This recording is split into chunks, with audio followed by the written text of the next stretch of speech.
lot of different ways. And you know, she's been very encouraging and helpful. In fact, she sent us a beautiful message on the first day of rehearsal, and she said, you know, I knew what I wanted to be when I was 4, and you probably all did too, and you all had a dream to be artists and do what you do, and you're so lucky to do what you do. And I was thinking about that message today because we are very lucky to be here and do what we do. She also said, go through your process, easy or hard, and do what you do. And yeah, the process of making a new musical is sometimes easy and it's sometimes hard. But that's what we're doing here. We're here to do our out-of-town tryout. I was like, do we still use that phrase? Yeah, out-of-town tryout. Because we're here to try things out. What goes in, what goes out, what works, what doesn't. So it's also been really special for me to be in Chicago. I walked from where I'm staying. I went to Northwestern and I realized, oh wait, my whole experience of learning about theater as a kid from Arkansas was going to the Steppenwolf and the Goodman and the Oriental and the Cadillac. So it's also personally exciting for me to have that dream come true and make theater here. So making a musical isn't always easy, but with this group, it certainly is a lot of fun. So let me introduce you to some of those fun folks. Can I get the creative team out here, please? Come on out, all at once, all at once. They're never this shy, but they are now. Come on, Rick. Come on out. Yeah, no. Somebody has to go first. You have to go first. Well, here they are. Good morning. Hi, I'm supposed to do that. Yes.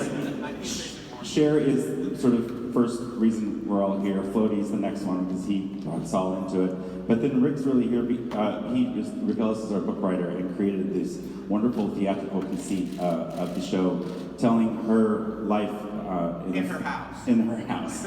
Yeah, I thought that too. This looks like something she would wear. I don't know. Maybe she will. So we're thrilled to, it's thrilled for me to get to work with you on this. My other partner in crimes here, Chris Catelli, our choreographer, who just got back, who's a 2-time Tony Award nominee, just want to say that, 2-time this time around. Daryl Waters, who is doing musical supervision, arrangements, and orchestrations, and is in charge of all things music. Daryl Maloney, the other Daryl Maloney does our video and projection work in concert with Brett Manakis and his co-designer, Christine Jones, who are the senior designers of the show. Nevin Steinberg, who is also an Avenue Q alum. It's nice to work with you again. And, I mean, people always ask, were you intimidated to meet Cher? And I was like, no, I was really excited. I was a little more intimidated to meet Mr. Bob Mackey. I don't know enough about clothes to talk to Bob, but then I met him and was like, oh, he's the easiest person to talk to. So, would Cher wear this? Yeah, totally. Actually, if you look at the curtain, the red curtain in there looks like something that could be in this area. His associate, Joe McFay, and Kevin Adams, our lighting designers. This is our fantastic team. So, can I get the actors on it? So, we have an incredible group of performers and actors, some old friends and some new. This is Matthew Hitzik, who's playing Greg Allman and others. This is Michael Campana, who's playing Rob Camilletti. This is Jared Spector, who's playing Sonny Bono. This is Michael Buress, who's playing Bob Mackey. No pressure. That was the fun day for him when he had to play Bob in front of Bob. Without hiding in the dark at the back of the theater, but in front of everyone. And of course, our incredible, we have 3 Chers, because you really can't have enough Cher, you need a lot of Cher to make it all work.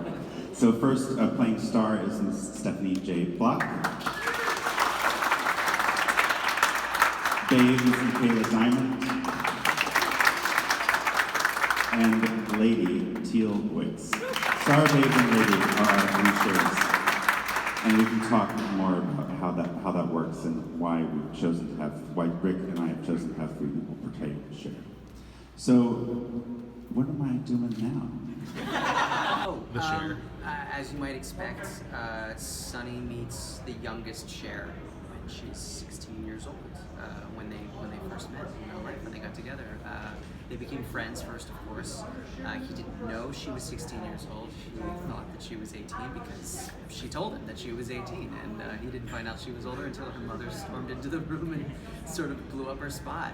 So I meet her then, and then I have a pretty long trajectory with all three of the women, as he stayed very relevant in her life right up until the day he died. We are the two characters who get to actually interact with all three of them because they are the two people that were involved with the longer aspect of her life and career. So you actually meet Mackie first with Lady, and then middle share, and then with Babe, and then with Star. So you get to actually see him with all three of them because he made some amazing things for her for a long, long time, and you get to see everything you ever wanted to see that Bob Mackie created for Cher. Here's the thing: Bob is so unassuming. He's very funny. He's very smart, but he's pretty shy. And so I think one thing I did get was that someone said he was flattered that I was playing it, which makes me feel flattered. But he hasn't really. He's just let me. It's a theatricalized version of Bob. That's the thing.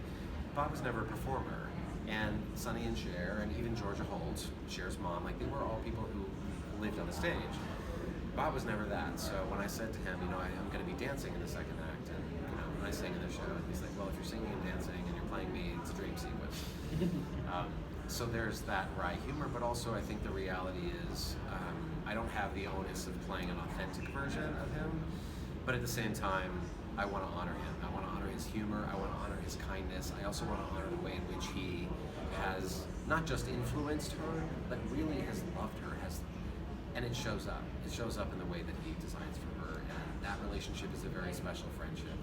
So that's the piece I think that for me is the most important. And I guess no news is good news. That's right. I haven't heard anything about it being awry. He's thrilled as he ought to be. Yeah. It's like you said, wearing Bob Mackie costumes. I mean, what's really crazy actually is that when the Sonny and Cher Comedy Hour was on TV, especially in the first few years, they didn't have the budget for great costumes for everyone. So it was really Cher got Bob Mackie designs. Sonny did not. Right. But this Sonny, Yes. Everything I wear is Bob Mackie.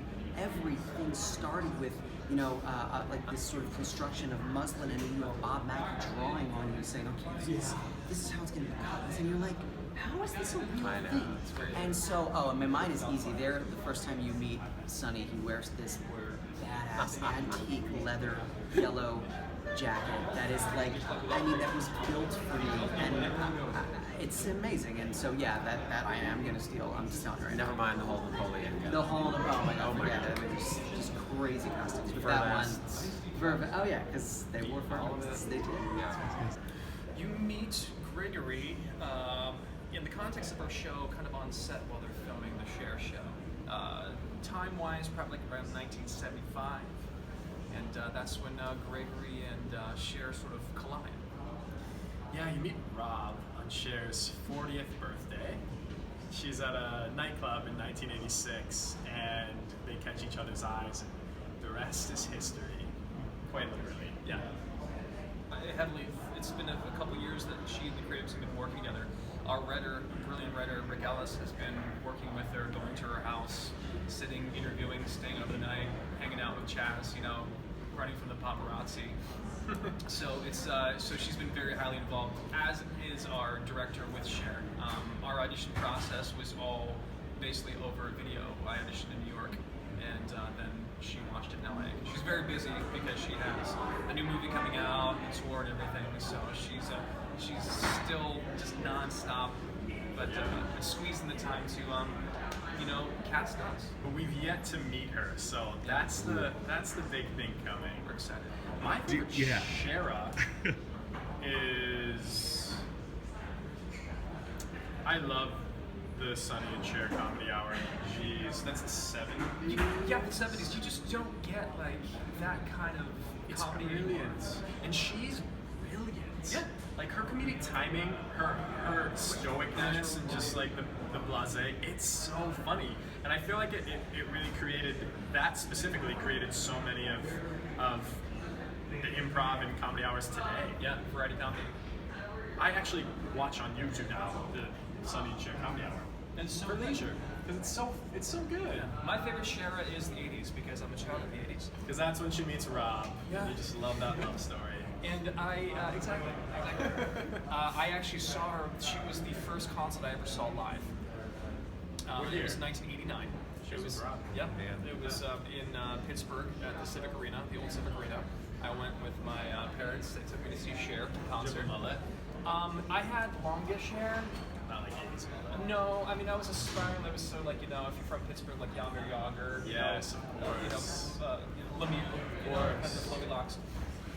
But I went and saw Cher, so that was like the black jacket with the fishnets and the black bra and big hair. So that was my favorite Cher because she's a gorgeous lady.